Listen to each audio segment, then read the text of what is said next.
अशा पद्धतीने वर्कआउट आलेले आहेत. आम्ही तक्रार देऊ. एकाही जणाला सोडायचं नाही. जे असतील आरोपी त्यांना सगळ्यांना ताब्यात घ्यायचं आहे. दोषी असला शिक्षा झाली.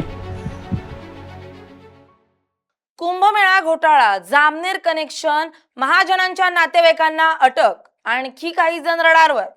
नाशिकच्या कुंभमेळ्यात काम मिळवून देण्याचा आमिष दाखवत बनावट वर्क ऑर्डरच्या माध्यमातून राज्यातील अनेकांची कोट्यवधी रुपयांची फसवणूक झाल्याचं प्रकरण समोर आलंय. विशेष म्हणजे या प्रकरणाची माहिती खुद्द कुंभमेळा मंत्री गिरीश महाजन यांनी पत्रकार परिषदेत दिल्यानंतर अवघ्या दुसऱ्याच दिवशी नाशिक पोलिसांनी जळगावच्या जामनेरमधून दोघांना अटक केली आहे.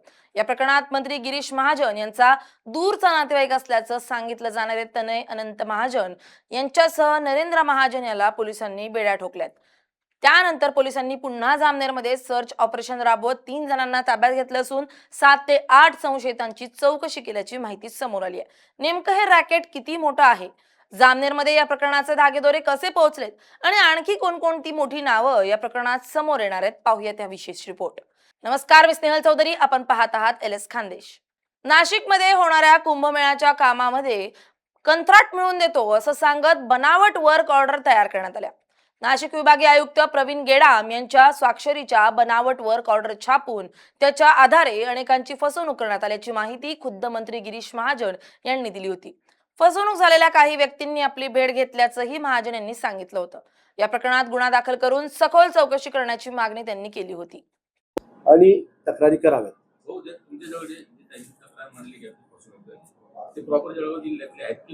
ते मुंबईचे आहेत, ते संभाजीनगरचे आहेत, वेगवेगळ्या ठिकाणचे.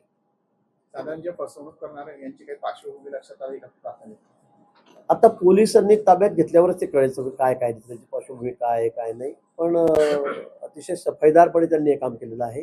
त्यामुळे नाशिककडेच आम्ही हा तपास देणार आहोत. खरं म्हणजे इथे जरी मी त्यांना सांगणार आहे की तुम्ही आज कंप्लेंट द्या, की त्यांच्या संपर्कात येत्या लोकांच्या, पण ते अजून म्हणत नाही बाबा मला पैसे देणार आहे, परत आम्हाला पैसे परत मिळणार आहेत, ज्या भरोश्यावर ते आहेत. पण मी सांगितलं तर आम्ही तर कंप्लेंट देऊ. अशा पद्धतीने जे वर्कआउट आलेले आहेत आम्ही तक्रार देऊ. तुमच्या नावाचे आहेत, तुम्हाला आम्ही बोलू, तुम्ही नाव सांगा. मंत्री गिरीश महाजन यांनी पत्रकार परिषद घेऊन या बनावट वर्क ऑर्डर प्रकरणाची माहिती दिल्यानंतर पोलिसांनी तपासाची चक्र वेगानं फिरवली आहेत.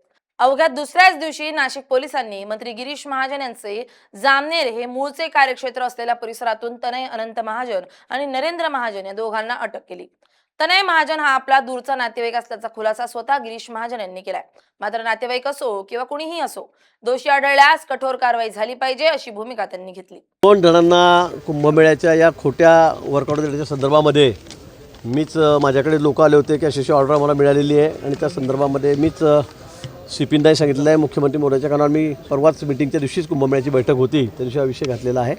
आमचे आयुक्त आहेत, महसूल आयुक्त, ते कुंभमेळा प्राधिकरणाचे अध्यक्ष आहेत गेडाम साहेब, त्यांच्या सहीने म्हणजे डिजिटल सहीने हे सगळे प्रसिद्ध झालेले होते. आणि मी त्यांनाही ती कॉपी पाठवली. ते पण म्हटले की अशी आपली कुठलीही कॉपी या ठिकाणी आपण अशी दिलेली नाही, असं कुठलं टेंडर निघालेलं नाही. आणि म्हणून मग आपण पोलिसांमध्ये तक्रार केली. त्याच्यामध्ये 2 जणांना ताब्यात घेतलं आहे. अजून एक जण त्यातला जो मुख्य अजून आरोपी आहे शकील नावाचा, तो सुद्धा फरार आहे. अजून 5-6 आरोपी याच्यामध्ये आहेत. त्यांचाही शोध त्या ठिकाणी सुरू आहे. त्यांची नावं साहेबांकडे त्या ठिकाणी गेलेली आहेत. ज्यांना वर्क ऑर्डर खोटे मिळालेले आहेत त्यांनी ही तक्रार पोलीस स्टेशनला नाशिकला केलेली आहे. आणि CP साहेब स्वतः लक्ष घालत आहेत.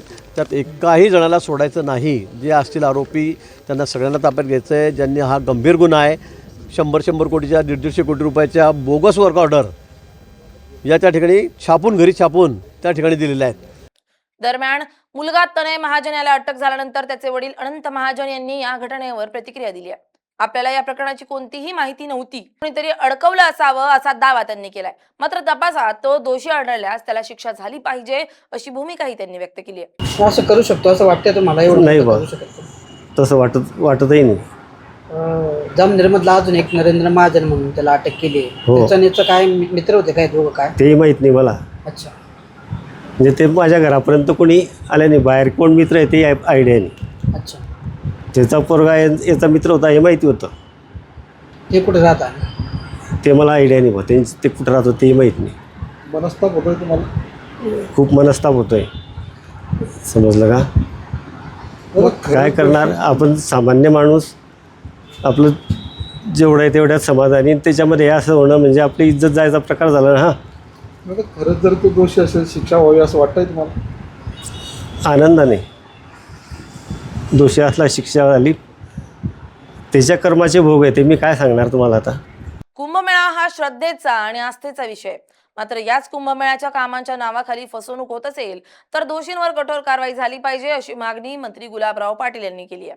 कुंभमेळ्याच्या पार्श्वभूमीवर बनावट वर्क ऑर्डरचा एक मोठा गैरप्रकार समोर आलेला. जो कोणी असेल त्याच्यावर कारवाई झाली पाहिजे. कारण की कुंभमेळ्याला सुद्धा असे चोर घुसले असतील तर हे धर्माला बदनाम करण्याचं काम करतायत, हिंदू धर्माला बदनाम करण्याचं काम करतायत. कुंभमेळा हा आनंद पर्वचा उत्सव असतो. इथं पाप धुण्याकरता लोक येत आहे, हे पाप करतायत, या पाप्यांना जेलमध्ये टाकलं पाहिजे. गिरीश भाऊनी स्वतः कबूल केलंय की माझा भाऊ जरी असला तरी त्याला जेलमध्ये टाका. माझं म्हणणं बी तेच आहे, जेलमध्ये टाका, त्याची सखोल चौकशी झाली पाहिजे. कारण की धर्माच्या कार्यामध्ये असे चोर जन्माला यायला का नको. 2 संशयितांना अटक केल्यानंतर पोलिसांनी त्यांच्या चौकशीतून मिळालेल्या माहितीच्या आधारे पुन्हा जामनेरमध्ये सर्च ऑपरेशन राबवलंय. या कारवाईत आणखी 3 जणांना ताब्यात घेण्यात आल्याची माहिती असून 7 ते 8 जणांची चौकशी करण्यात आली आहे.